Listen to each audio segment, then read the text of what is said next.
Komisi Yudisial Republik Indonesia tercatat telah menambah 8 kantor penghubung di 8 wilayah, diantaranya Provinsi Aceh, Sumatera Barat, Lampung, Bali, Kalimantan Selatan, Sulawesi Tenggara, Papua Barat, dan Papua.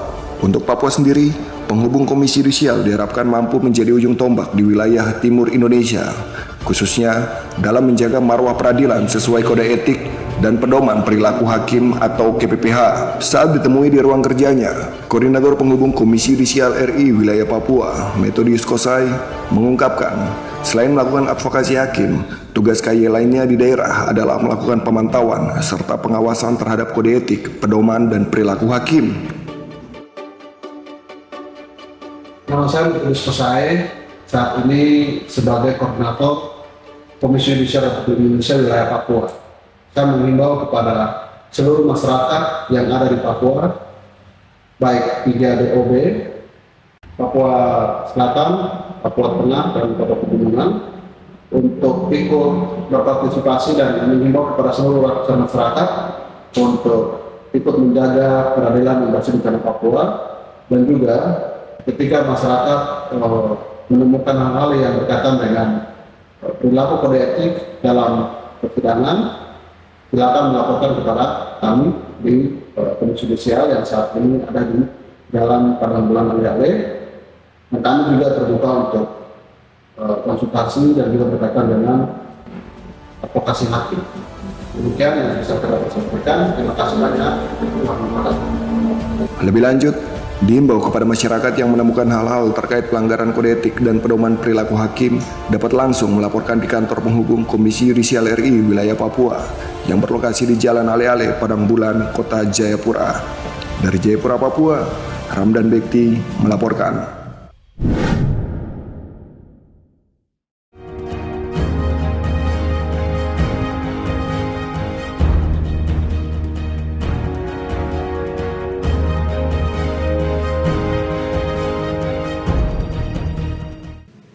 Halo, selamat sore pemirsa Jaya TV dimanapun Anda berada. Senang sekali rasanya hari ini kami dapat kembali lagi hadir di hadapan layar kaca Anda dalam program Dialog Papua Menyapa, edisi Senin 26 Agustus 2024 bersama saya Odiodata Hermina Julia.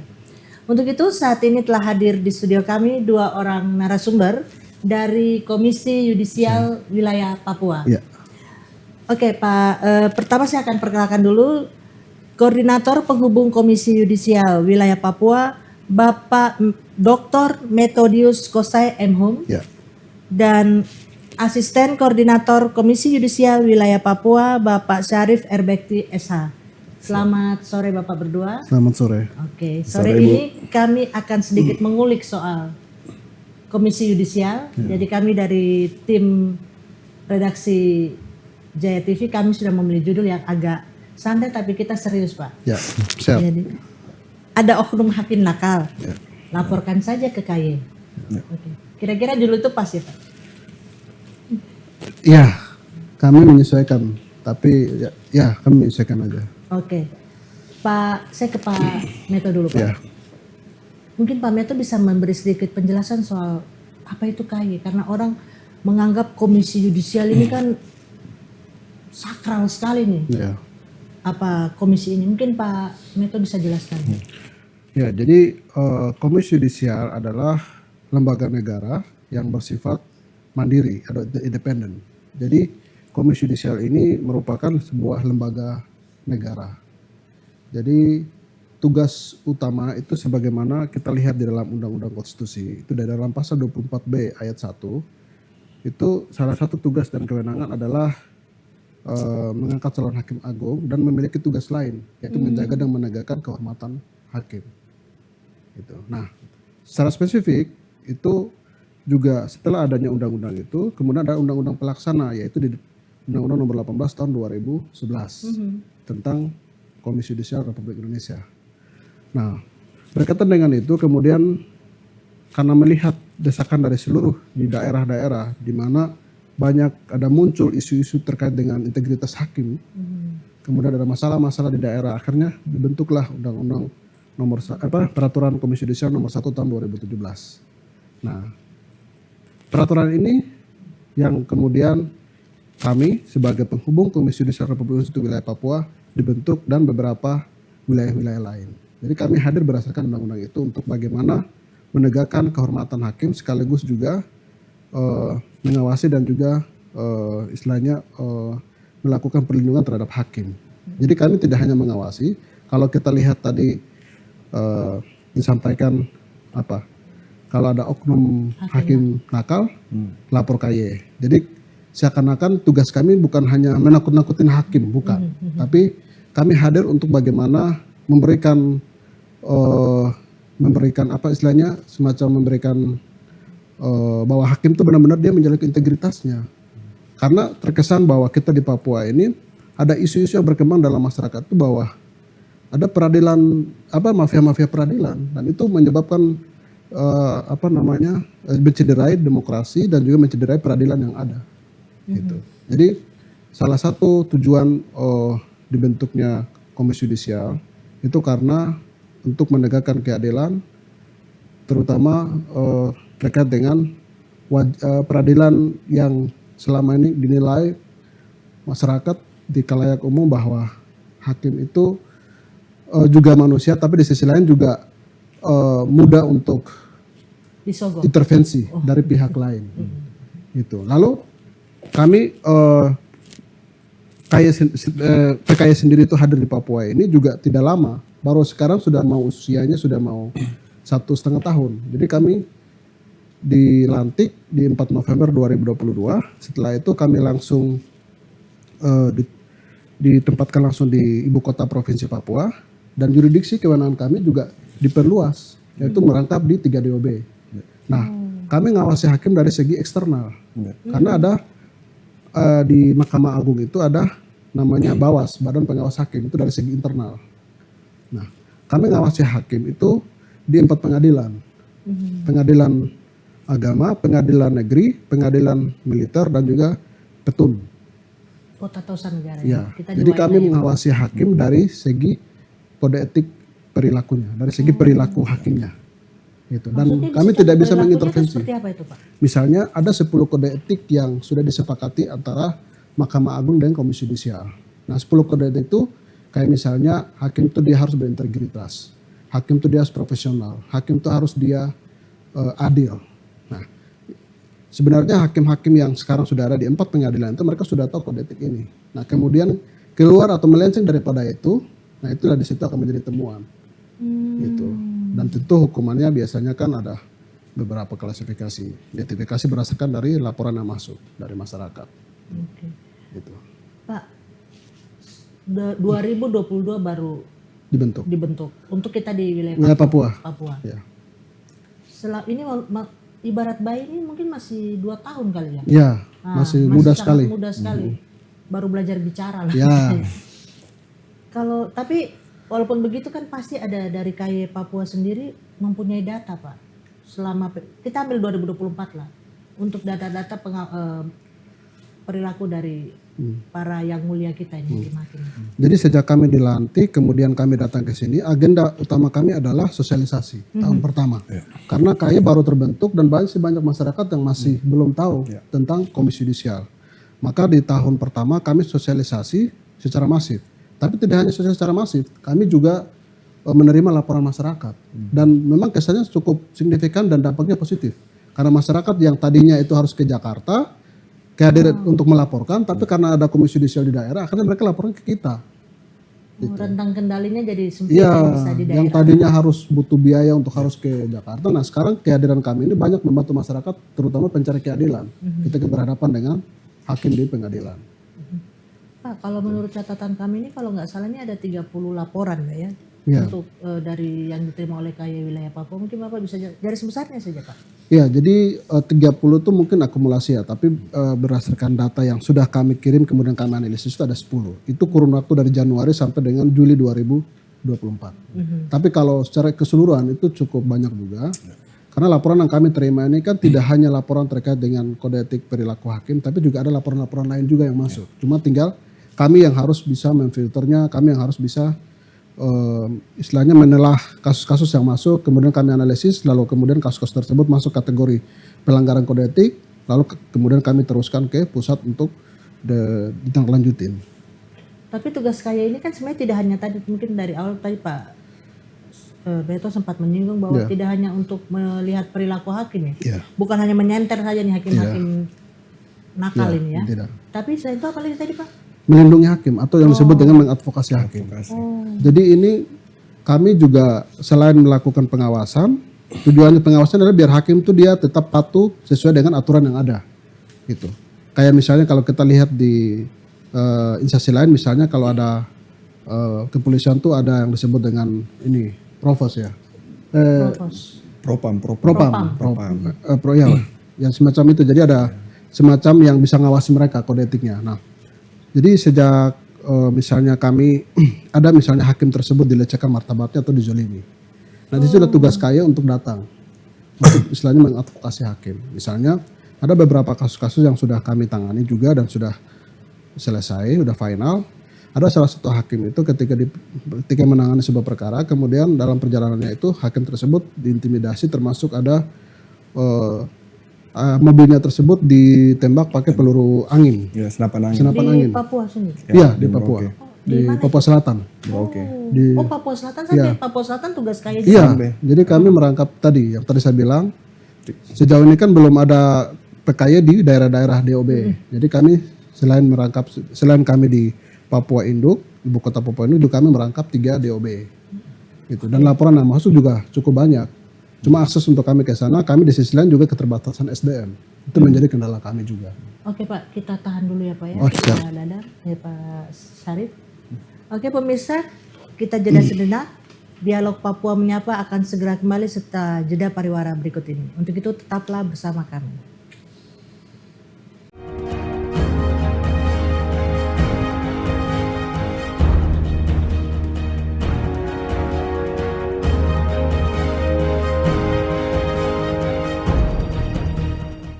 Terima kasih pemirsa, Anda masih bersama kami dalam Dialog Papua Menyapa, masih bersama saya dengan Komisi Yudisial.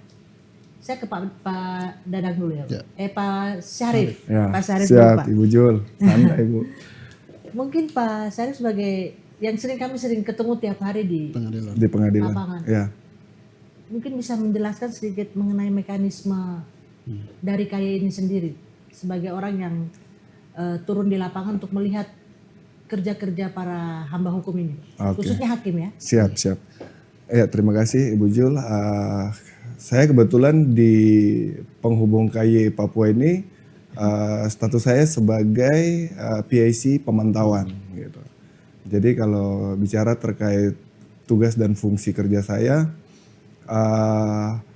itu ada 2 opsi. Itu yang pertama adalah berdasarkan laporan masyarakat, yang kedua adalah berdasarkan inisiatif. Oh.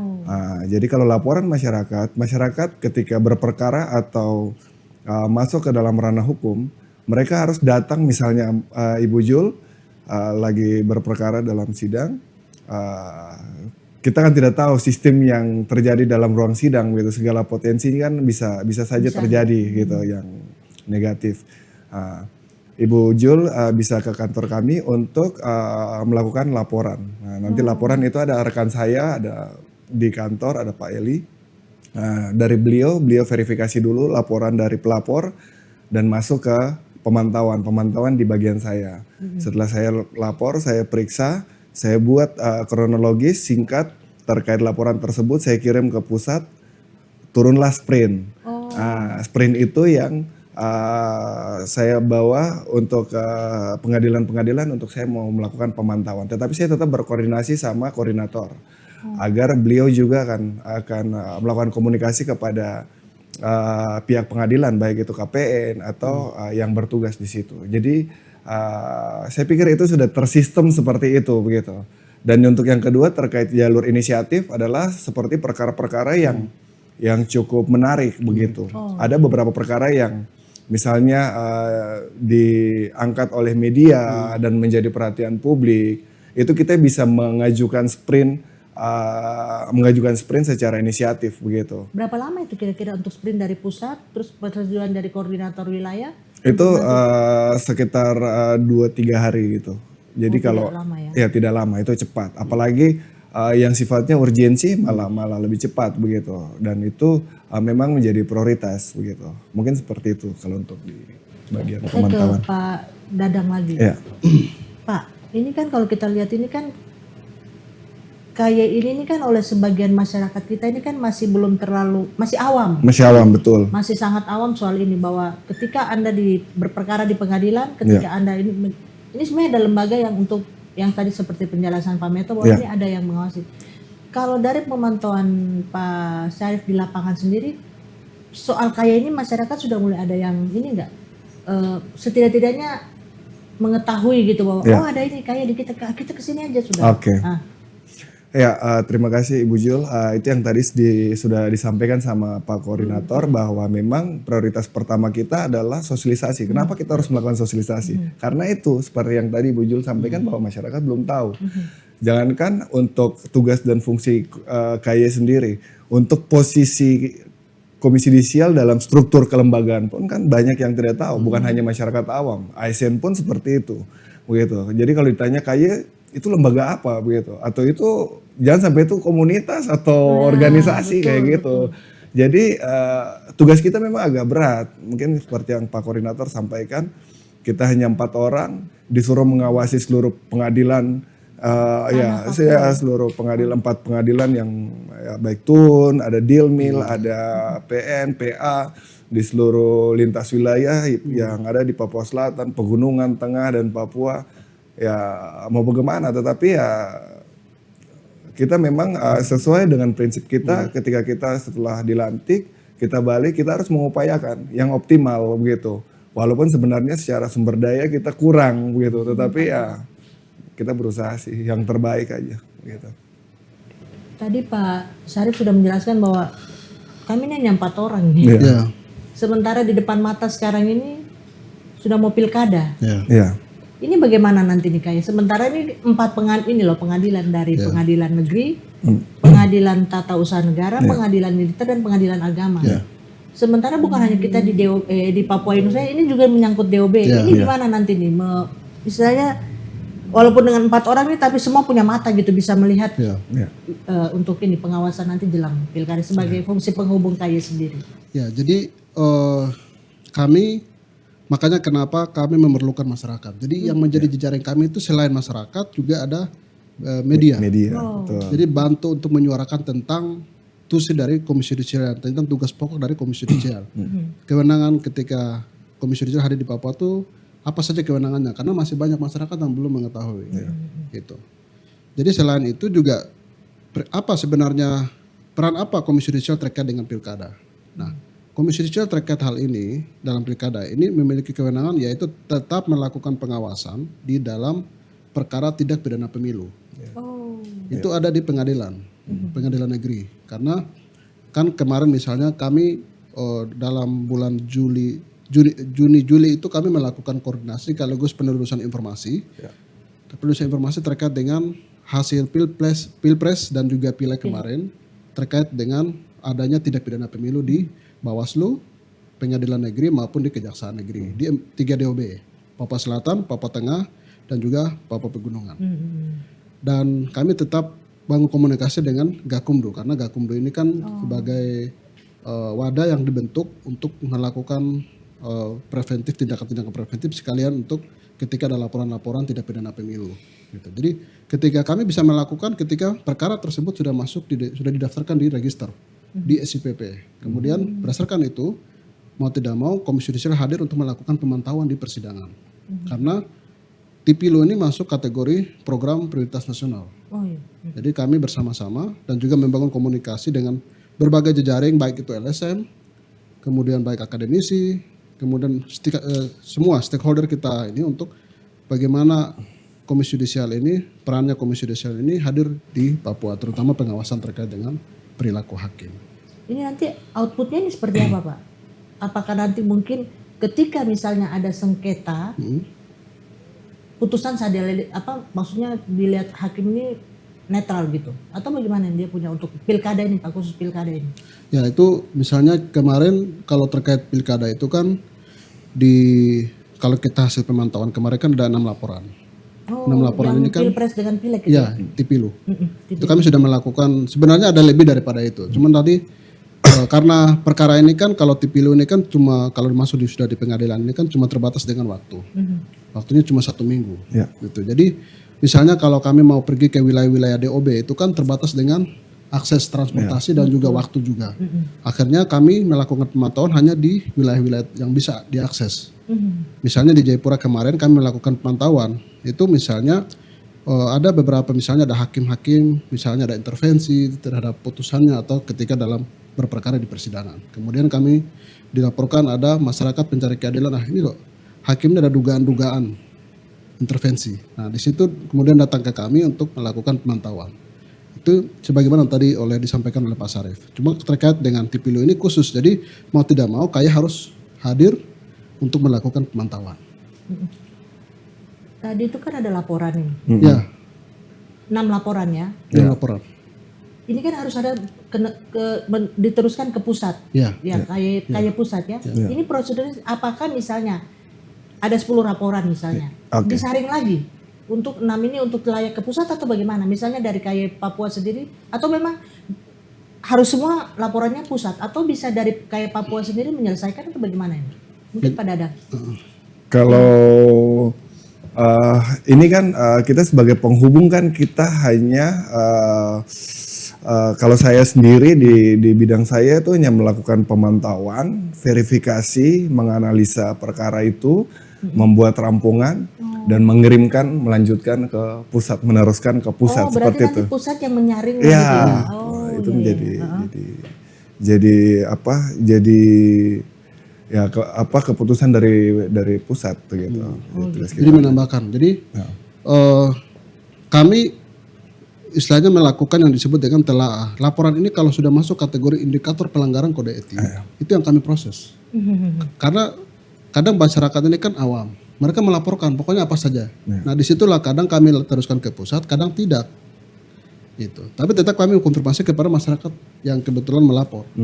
Gitu. Jadi informasi yang kadang sampai ke pusat itu tidak semua informasi yang datang ke kami itu semuanya kami kirim ke pusat. Tapi kami telah dulu, kami verifikasi dulu. Apakah laporan tersebut masuk kategori pelanggaran kode etik atau tidak? Oke. Yang melakukan misalnya ada indikator pelanggaran kode etik itulah yang kami proses. Mulai paham saya sini.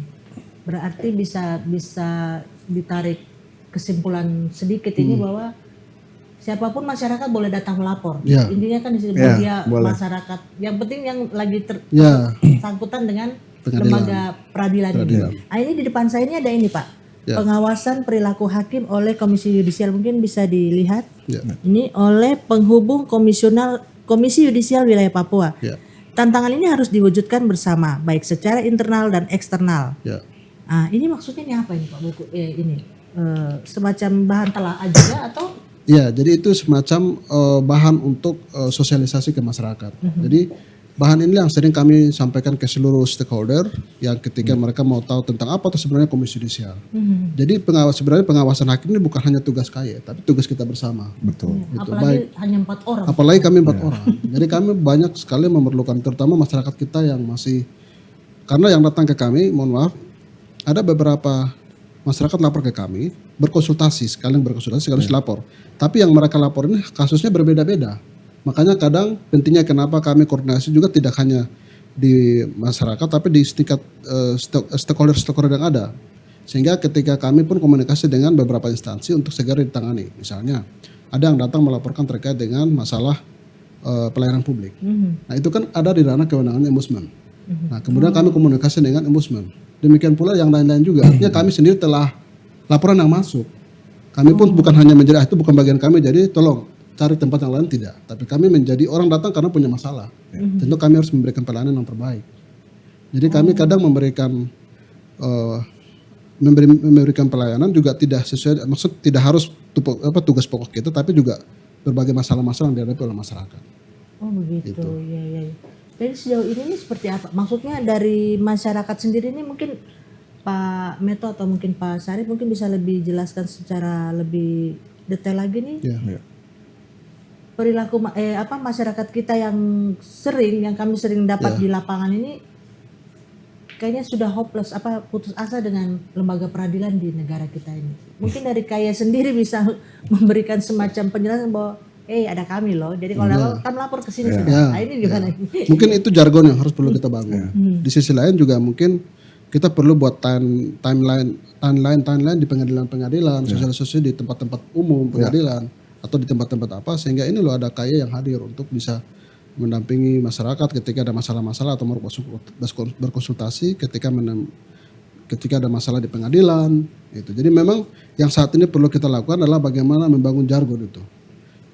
Kedua, itu karena di sisi lain masyarakat tidak melapor. Karena tidak melapor ada dua, karena ketidaktahuan atau karena mungkin sudah tahu tapi mungkin akan berpikir ribet nih kalau lapor lagi pasti ini apalagi ini. Nah itu. Jadi kadang siapkan inilah. Ya. Ibu bawa ini nih, bawa ini. Dan di sisi lain juga mereka juga lebih cenderung itu datang, mereka mau yang sifatnya yang cepat-cepat aja gitu. Padahal ya kita di lembaga negara di mana harus sesuai dengan aturannya, prosedurnya gitu. Makanya inilah kenapa kami sendiri juga khusus untuk kita orang-orang, kita di masyarakatnya juga ada pelayanan dari khusus memang ya ada berbeda dari yang lain gitu, ada tanda kutip. Karena memang kami melihat masyarakat yang melapor, kami juga memandu. Gitu. Kami melihat juga tidak semua orang bisa menggunakan gadget, tidak semua orang bisa paham tentang hal ini, hal itu. Akhirnya kenapa kami kadang di internal kami sendiri, kami yang bagian sini lebih utamakan untuk memberikan pelayanan yang terbaik sampai yang bersangkutan merasa puas. Gitu. Pak, kalau kita lihat sendiri pengamatan dari Komisi Yudisial sendiri nih Pak, kinerja hakim-hakim kita ini bagaimana di Papua? Banyak laporan loh Pak, ini jangan itu, sering sidang malam-malam supaya dong bisa baku atur tuh. Saya sering dapat laporan seperti itu. Kalau kabar angin banyak, tapi kami ini kan bukan bicara hanya sekedar kabar angin, tapi kami bicara kepastian. Kalau memang merasa bahwa itu memang ada, kemudian ada bukti-bukti yang bisa dibuktikan, silakan lapor ke kami, gitu. Jadi kalau pandangan kami ya, kalau sekedar informasi di lapangan itu memang banyak yang kami dengar. Cuman kan kami sebenarnya kan butuh bukti. Oke, kalau ada masalah begitu, silakan datang ke kantor kami, lalu lapor ke kami, sehingga kami akan mengetahui, sehingga berdasarkan laporan itu bahwa hakim yang bersangkutan sebagaimana yang disampaikan itu, ya kami bisa dibuktikan dengan itu. Dasar-dasar yang ada itu, bukti-bukti yang ada itu. Berarti harus tidak asal lapor ya, yang penting punya data. Iya, yang penting ya silakan datang melakukan konsultasi dulu. Konsultasi itu mungkin sifatnya hanya brainstorming, ya mungkin kayak itu gimana sih? Akhirnya dia melihat ternyata ada kasus begini, ternyata ada hakim yang begini. Oke, itu dibuktikan dengan tadi bukti-buktinya. Itu yang kerjanya nanti Pak Sarif ini. Nah, itulah yang beliau ini sering lakukan. Kita kembali ke pilkada dulu nih Pak. Yang lagi pasti akan semakin panas. Mungkin tadi tuh Pak Meto maupun Pak Sarif menjelaskannya lebih secara agak sedikit baku gitu loh. Mungkin yang bisa lebih diterima oleh masyarakat bahwa mereka untuk mereka yang nanti ini kan sudah pemilik kada untuk bupati, gubernur dan wali kota ini. Nah, ini bagaimana nih? Caranya ini bagaimana untuk bisa dikatakan bahwa ini lo layak untuk dibawa ke KY? Pak Sarif. Oh iya, terima kasih Bu Jul. Ya sebenarnya proseduralnya itu tidak beda jauh dengan pemilu pilpres kemarin gitu. Artinya segalanya yang berhubungan dengan itu kan ada terkait perdata ya di TUN gitu, benturannya ke pidana ya di PN begitu. Kita kalau untuk di pilkada besok ini memang kita antisipasi betul. Selain itu, di samping itu juga ini menjadi tugas prioritas KY juga daripada perkara reguler gitu. Dan mungkin masyarakat juga harus tahu bahwa kalau perkara tipilu atau pemilu ini dia punya rentan waktu yang terbatas begitu. Mulai dari proses mulai sidang 7 hari ketika yang tergugat ini tidak terima dan hasil putusan, dengan pengajuan banding pun sama 7 hari gitu. Jadi semua serba cepat gitu. Hakim yang dipilih juga hakim-hakim yang memang selektif gitu dari pengadilan seperti Mungkin itu. Saya tambahkan. Berarti ini Jadi saya klarifikasi. pengadilan biasa atau nanti? Gini. Jadi kalau pelanggaran kan ada 2 indikator. Pelanggaran administratif dari Bawaslu kemudian masuk ke itu laporannya ke Petun, itu administratif. Administrasi, sorry. Tapi kalau pelanggaran tidak pidana pemilu baru masuk ke pengadilan. Jadi hanya sifatnya review sebagaimana tadi rekan saya Ya, sampaikan. betul. Jadi kalau masyarakat misalnya ada pelanggaran-pelanggaran administratif yang dilakukan, nah itu dilaporkan ke pengadilan Petun. Nah disitulah kami bisa melakukan pemantauan di Petun. Tapi kalau ada misalnya melakukan pelanggaran tidak pidana pemilu, kemudian sudah terregister di SIPP di pengadilan negeri, nah disitulah kami datang untuk melakukan pemantauan. Karena pemilu atau pemilu ini merupakan prioritas nasional, tanpa harus ini kami harus datang melakukan pemantauan. Oh. Gitu. Nah, kemudian laporan seperti apa yang kami sampaikan? Ini laporan kalau ada indikasi, indikasi terkait dengan dugaan pelanggaran kode etik di pengadilan. Kalau ada orang yang melapor ke kami, kalau misalnya tidak ada orang melapor ke kami tidak akan proses. Tapi itu menjadi laporan internal kami bahwa hakim yang bersangkutan juga atau perkara nomor sekian itu sudah menjadi kami sudah melakukan pemantauan. Gitu. berarti Jadi akan dikonfirmasi sifatnya. Misalnya ada yang melapor, ini hakim udah begini, tapi kami punya catatan. Oh. Gitu. Karena kami juga memantau. Jadi ketika sudah diberitahukan ke hakim, jadi dia mau bertindak aneh-aneh tidak bisa ya? Ya, ya artinya bahwa ada lembaga negara sebagai menjalankan tugas pokoknya, ya harus menyampaikan kepada pengadilan, terutama hakim yang menangani kasus tersebut. Dan itu wajib. Mungkin Pak Meto dan Pak Sarif, ini kan 4 orang. Ya. 2 ini tugas apa yang 2 orang lagi nih? Jadi kami ada 4 orang. Jadi saya sekaligus koordinator dan juga PIC advokasi dan investigasi hakim. Jadi misalnya investigasi hakim ini kalau misalnya ada pencalonan hakim Agung. Itu Pak Meto ya? Ini saya, ini misalnya dengan rekam jejak hakim. Jadi ada hakim-hakim di sini yang mau calon hakim agung, kami menyeleksi. Gitu. Nah itu saya sekaligus merangkap. Kemudian ada rekan saya Pak Sarif. Nah ini beliau sebagai PIC pemantauan. Yang kedua itu yang ketiga adalah Pak Eli Purlean. Beliau ini sebagai penanganan laporan masyarakat. PLM, penanganan laporan masyarakat. Jadi pertama kali ada masyarakat datang mau melapor, nah beliau ini yang tangani. Gitu. Nah yang ketiga ini bagian namanya Ibu Ningrat. Beliau ini sebagai administrasi sekaligus bidang edukasi publik atau bidang semacam sosialisasi. Juga. Jadi biasanya lebih kepada kegiatan-kegiatan berkaitan dengan edukasi publik baik itu di masyarakat maupun di akademik. Oke. Gitu. Nah 3 orang ini pun tadi ruang kerjanya itu pun berdasarkan yang tadi, kemudian penanganan laporan masyarakat yang harus pergi ke sana ke sini, maka kenapa kami harus memerlukan masyarakat untuk sebagai jejaring kami untuk bisa menggaungkan tentang tusi dari Komisi Yudisial. Oh gitu. 2 tahun Pak? Ya, ini sudah masuk 2 tahun. Masuk 2 tahun. Ya. Sejauh ini sosialisasinya bagaimana Pak? Pemahaman masyarakat kita di Papua ini soal kaya ini sudah mulai menunjukkan, sudah tahu atau belum? Atau masih? Kami melihat indikator kehadiran kedatangan di kantor. Oh iya. Itu menjadi kami punya indikator bahwa ternyata sejauh ini banyak yang datang ke kantor. Artinya bahwa signifikan. Ini baru 1,5 tahun menuju 2 tahun. Ini khusus di wilayah Papua, belum di wilayah Jayapura, belum di wilayah 3DOB secara masif kita lakukan. Ini pun belum misalnya kayak di Kerom, misalnya kayak di Biak, itu masih belum. Jadi sejauh ini cuma Jayapura. yang rekan kami kayak media yang bantu untuk gaungkan tentang KY, yang seperti kegiatan begini salah satu yang membantu kami untuk kehadiran KY, itu juga sangat membantu kami. Jadi kami di sisi lain juga merasa berterima kasih dengan acara seperti ini, malah sangat banyak masyarakat terutama di wilayah DOB maupun Papua itu akan tahu tentang tugas pokok KY dan bisa langsung datang ke kantor untuk berkonsultasi. Setidaknya ada peningkatan lah. Ya. Dari 2 tahun, ini ada anak bayi balita lagi lucu-lucunya ini 2 tahun. Betul. Kayak ini, sudah kayak ini bukan hanya di pusat, Ya. tapi sudah ada di Papua. Oke, kita tahan dulu sejenak Pak ya. Siap. Pemirsa, kami akan kembali setelah jeda pariwara berikut ini. Untuk itu tetaplah bersama kami, Dialog Papua Menyapa segera kembali.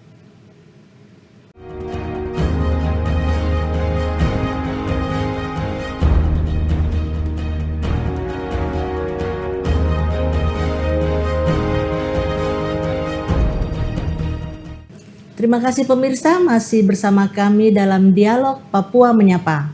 Saya langsung saja ke Pak Meto. Ya. Pak Meto, 2 tahun kaya ini laporan-laporan apa saja yang sudah dilakukan Pak? Terus yang kedua Pak, soal mafia peradilan. Ini kan istilahnya tagline mafia peradilan, kalau kita googling aja pasti langsung keluar banyak sekali kasus. Mungkin dari Kaya sendiri bisa jelaskan untuk Oke.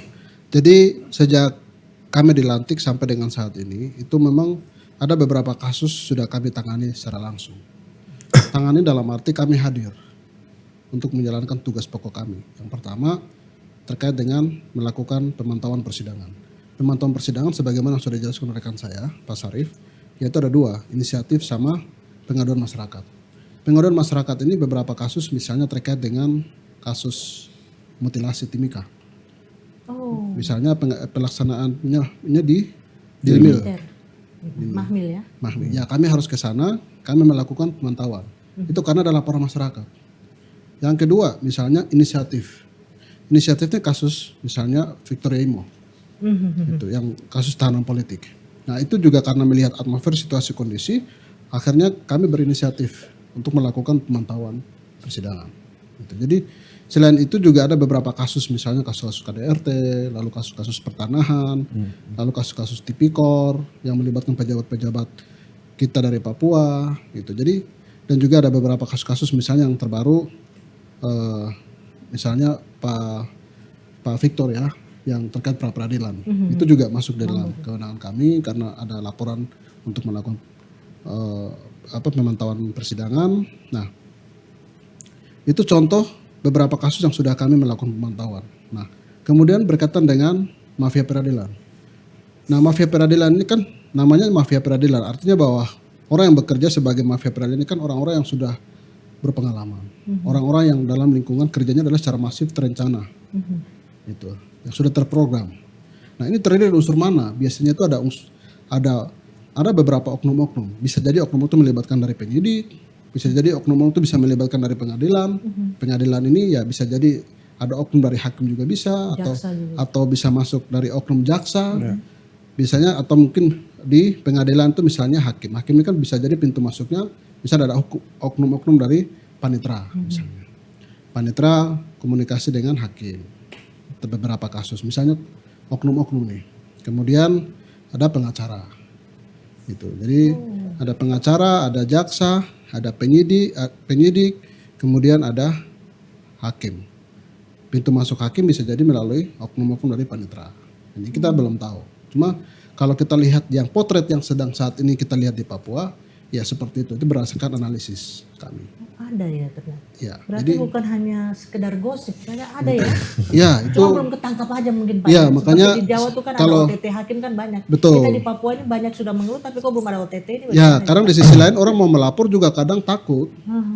Entah takut karena dia tidak makan makanan sehari-hari. Bisa jadi yang lapor ini bisa jadi bagian daripada situ, sehingga tidak dapat bagian lebih besar daripada itu. Atau takut nanti kalau lapor dia tidak akan dapat bagian. Ini berarti menyangkut perignasi dan pembagian kue. Iya, ya, jadi kadang hal-hal kayak gini yang sebenarnya yang kita masyarakat tahu, dan kalau sudah mengetahui ada seperti ini, ya kantor kami sangat terbuka sekali bagi siapapun yang datang untuk mau berkonsultasi maupun mau melapor. Pak Sarif, dalam satu hari ini dari pemantauan Anda tuh kira-kira berapa orang yang datang melapor ke KY dan mungkin ketemu di lapangan dari hasil ngobrol lah apalah, terus sehari saja berapa atau kita ini 1 bulan lah? Ya biasanya tuh untuk jumlah pelapor ini yang melapor atau yang untuk memantau perkara. Nah itu bisa dijelaskan gitu. Oh iya, biasanya tuh kalau untuk laporan tuh banyak. Cuma ya itu seperti yang tadi Pak Meto sampaikan, ya kita harus verifikasi telah dulu informasinya apakah dia punya potensi untuk kita ajukan sprint bisa atau tidak begitu. Banyak. Sebenarnya banyak untuk di Papua. Cuma memang ke depan kami berharap agar masyarakat juga paham kehadiran kami, tugas dan fungsi kami. Kami bukan hanya membangun jaringan dengan media dan seluruh lintas elemen komunitas, organisasi. Kami juga ke depan mungkin akan menjaring teman-teman mahasiswa ya, Pak Koordinator. Jadi mahasiswa ini juga akan menjadi panjang tangan dari KY di daerah begitu. Baik ya kita sekarang lagi dalam status MOU ya untuk di beberapa kampus yang menjadi target. Apakah kadang karena masalah di Papua ini pelik, untuk masalah hukum di Papua ini kita ini? Jadi indikator misalnya bilang 1 hari bisa berapa orang datang ke kantor, ya kalau dikalkulasikan dalam 1 minggu tuh bisa datang, bisa hampir setiap hari datang. Datang itu ada Makanya beberapa, saya sering lewat kantor terbuka terus ya. iya, maksudnya dengan dalam waktu kerja ya, jam 8 sampai jam 4. Gitu. Jadi mereka datang sifatnya ada 2. Memang murni mau melaporkan, ada yang mau untuk berkonsultasi. Konsultasi, betul. Gitu. Tapi setiap hari ada yang lapor, ada yang datang ke kantor. Artinya kalau dari lihat 1 hari datang, artinya kita bisa melihat bagaimana masyarakat ini punya rasa keinginan tahuan, bagaimana melihat bahwa kayak ini hadir untuk memberikan semacam memberikan pelayanan prima sekaligus sebagai ujung tombak dalam mengawasi maupun melakukan perlindungan terhadap hakim-hakim dalam hal ini terkait dengan kode etiknya. Kalau dilihat ini rata-rata dari kabupaten daerah mana di Papua ini yang paling banyak ini? Kalau di rata-rata net lah. Karena kita berada di Jayapura, sebenarnya banyak sekali masalah pengadilan, masalah yang terjadi di khususnya di Jayapura. Di wilayah-wilayah kayak DOB juga memang ada, cuma kemarin karena akses itu ya. Kemudian di sisi lain kami harus berbagi tim dengan ke sana juga terbatas juga gitu. Dengan makanya kadang ini mungkin bagian internal kami untuk ke depan kami harus evaluasi diri kami untuk sehingga ada penambahan kuota untuk SDM dan yang lainnya. Berapa kira-kira kalau dilihat dari kita punya besaran Papua ini butuh berapa ini sebenarnya? Ya, sebelum bicara itu kita harus rubah dulu nih nomenklaturnya karena itu yang melegitimasi kami untuk berada di sini. Karena saat ini kan kami sifatnya penghubung, jadi kan menghubungkan. Beda sama perwakilan. Kalau misalnya kami perwakilan, itu kami memiliki decision making untuk kami bisa memutuskan di daerah. Jadi tidak perlu harus dikirim ke pusat. Dan itu juga berkaitan dengan misalnya masyarakat ini lama-lama nih nunggu kasus-kasus yang mereka lapor nih.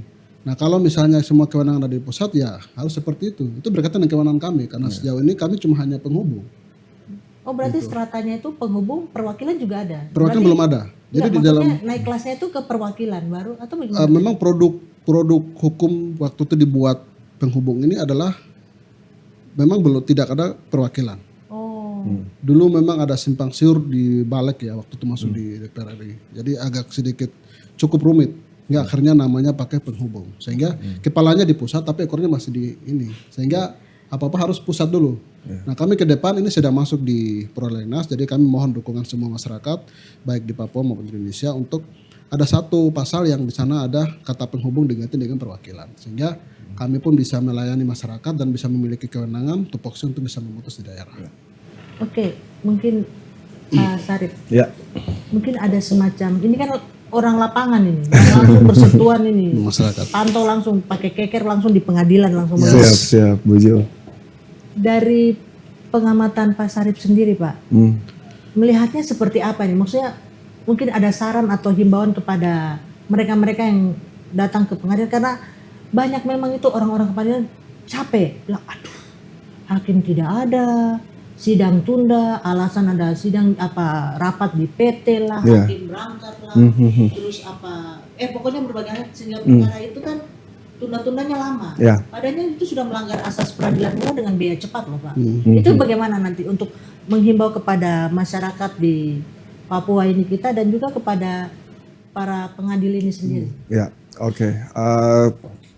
Pada prinsipnya tuh kita tuh berjalan sesuai dengan aturan dan tugas-tugas yang diberikan oleh pusat untuk kita di daerah kayak gitu. Dan untuk yang tadi Ibu Jul sampaikan, setiap proses sidang yang kami lakukan pemantauan itu semua masuk dalam catatan analisis kami gitu dari setiap perkara-perkara yang kami melakukan pemantauan gitu.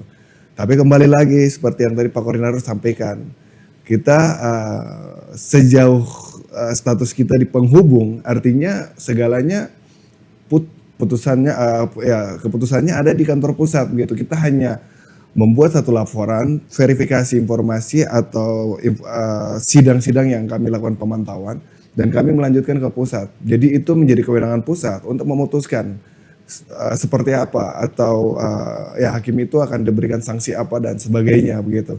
Jadi itu sudah di luar dari kewenangan kami. Tapi ada maksudnya laporan kalian banyak, itu ke lapangan tuh diseriusi oleh pusat lah. Misalnya kan mereka lepas kepala tapi masih pegang ekor ini Pak. Ini ada yang sudah diseriusi belum?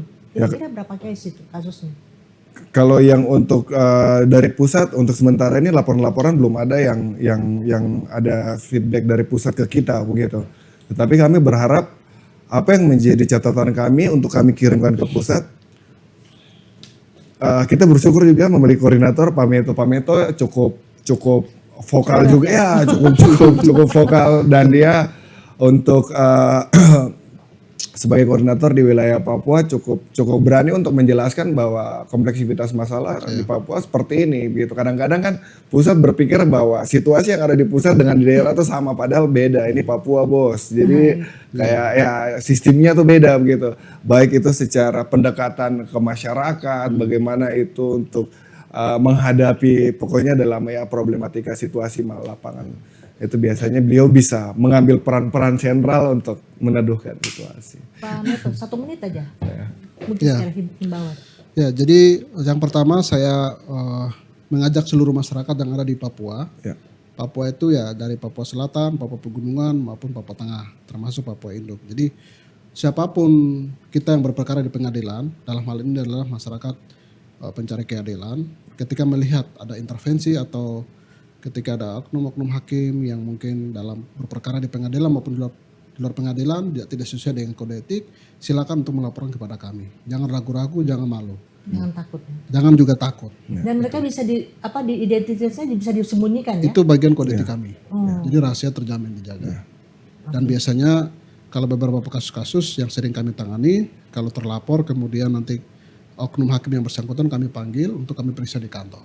Jadi di kantor kemudian nanti kalau yang bersangkutan ini biasanya semua kewenangan ada di pusat untuk memutuskan bahwa hakim yang bersangkutan sudah melakukan pelanggaran, kemudian sanksi seperti apa semua ada di pusat, karena di pusat ada Dewan Mahkamah.